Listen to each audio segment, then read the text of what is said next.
Encore! Encore! Encore! Vous me trouvez dur? Croyez-moi, ce n'est rien en comparaison de ce qui vous attend dehors. C'est quoi son problème? Elle le fait exprès?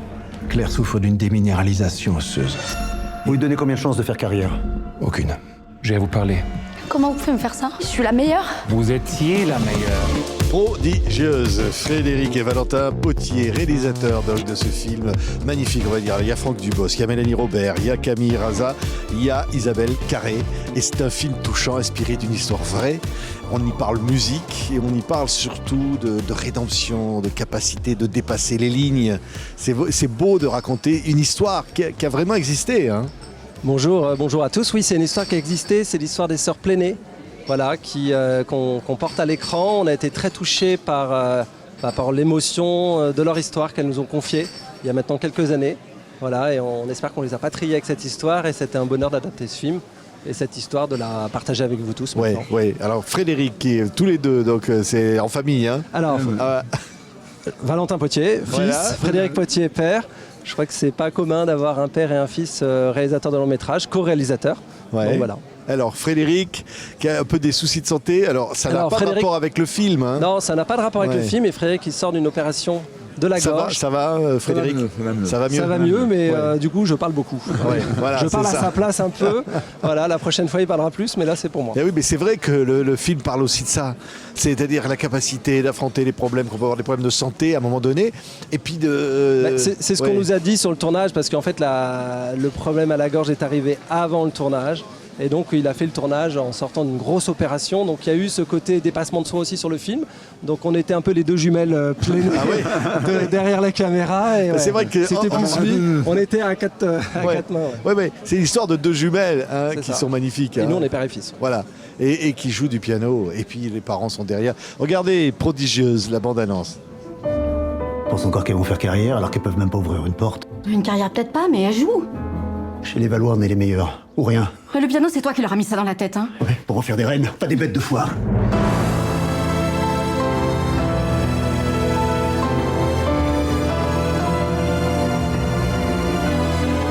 On n'abandonnera pas avant d'avoir tout essayé.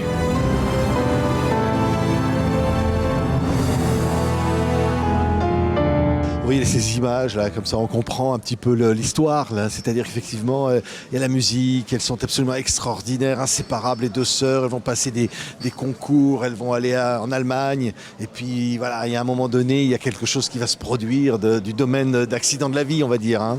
C'est ça, oui. En fait, elles ont été formées comme des chevaux de course, c'est ce que raconte le film, par un père omniprésent qui fait tout, qui règle leur emploi du temps pour qu'elles deviennent les meilleures au monde. Et ouais, il y a un coup du sort, c'est que la maladie va s'en emparer et elles vont devoir s'en sortir et comprendre que finalement elles faisaient ça par amour du piano. Et c'est vraiment ça qu'on voulait raconter, ce retour en fait à la musique, mais pour l'amour de la musique. Et c'est comment se réinventer en fait. C'est une vraie histoire de rédemption. Ouais. Et on peut toujours s'en sortir. C'est la volonté quoi qui est là. Ouais. C'est au fond de dire c'est ça que raconte le film. C'est vraiment ça, c'est vraiment ce qu'on avait envie de raconter, que même quand on pense que tout est foutu, parce que c'est ce qu'elles pensaient, elles ont fait toute la vie pour être pianistes et là les médecins leur disent mais en fait pour vous le piano c'est terminé, si vous jouez encore du piano, vous allez perdre vos mains. Et au début elles l'acceptent, elles balancent tout, elles veulent tout arrêter, elles veulent plus entendre du piano. Et puis un jour, c'est une scène qu'elle nous a racontée, elles arrivent sur scène et elles voient un piano qui traîne seul. Et là, c'est comme un aimant, elles ont besoin de reprendre le piano.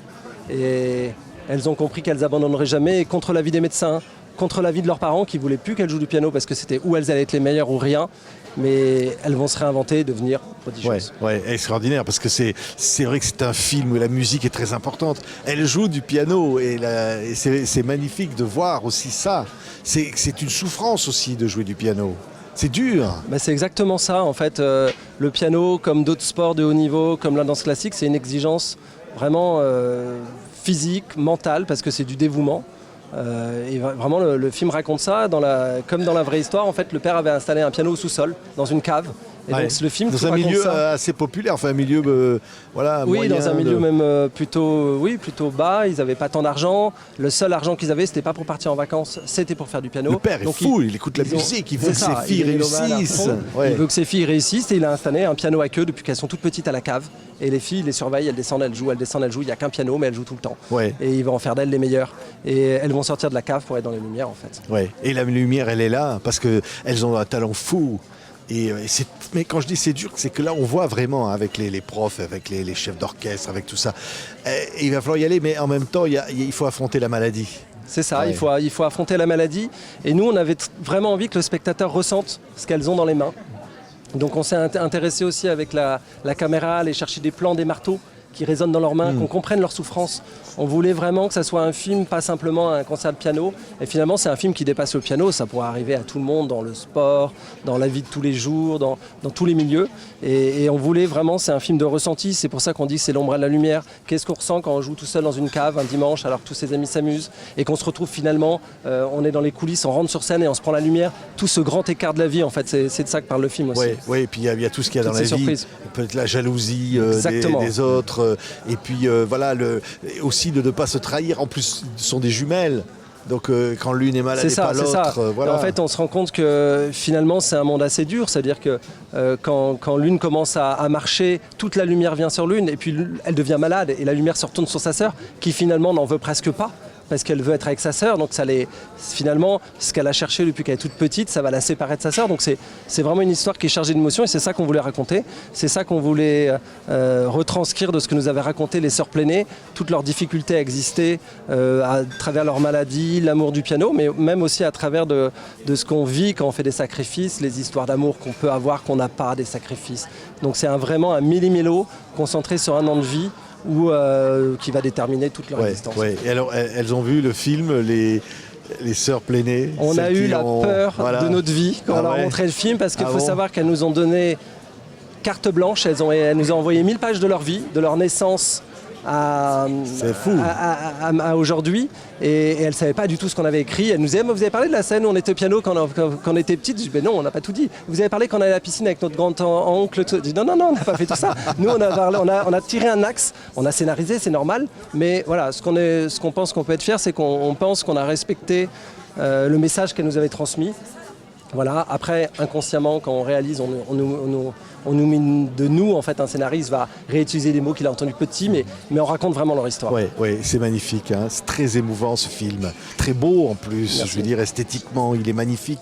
Alors les comédiennes sont je sais pas comment on peut dire, mais c'est vrai, elles sont Camille et Mélanie sont fabuleuses. fantastiques. Ouais, nous, elles se ressemblent en plus. Alors hein, elles ont fait un énorme travail pour se ressembler, parce qu'il y avait évidemment la coiffure, mais il y a aussi tout un travail derrière de jeu, de mimétisme, pour qu'elles se nourrissaient l'une de l'autre, pour arriver à se fondre et à donner aussi, dans la manière parlée, le phrasé, et aussi l'évolution qu'elles ont, l'une qui passe de l'ombre à la lumière, l'une qui prend plus d'aura que l'autre, et c'était le regard aussi. Ouais. Et ça, on se rend pas compte, mais c'est un énorme travail d'acting. Et il y a un truc qui était bon, ça on l'a pas fait exprès, mais qui a aussi aidé. C'est qu'au départ, Camille devait jouer le rôle de Mélanie, Mélanie le rôle de Camille. Et on a répété pendant 1 an comme ça, et un jour, je ne sais pas ce qui s'est passé, on s'est fait une réunion, on s'est dit: mais en fait on s'est peut-être bourré, on pourrait faire l'inverse. Donc on a fait ce qu'il y avait dans le film, on les a inversés. ouais.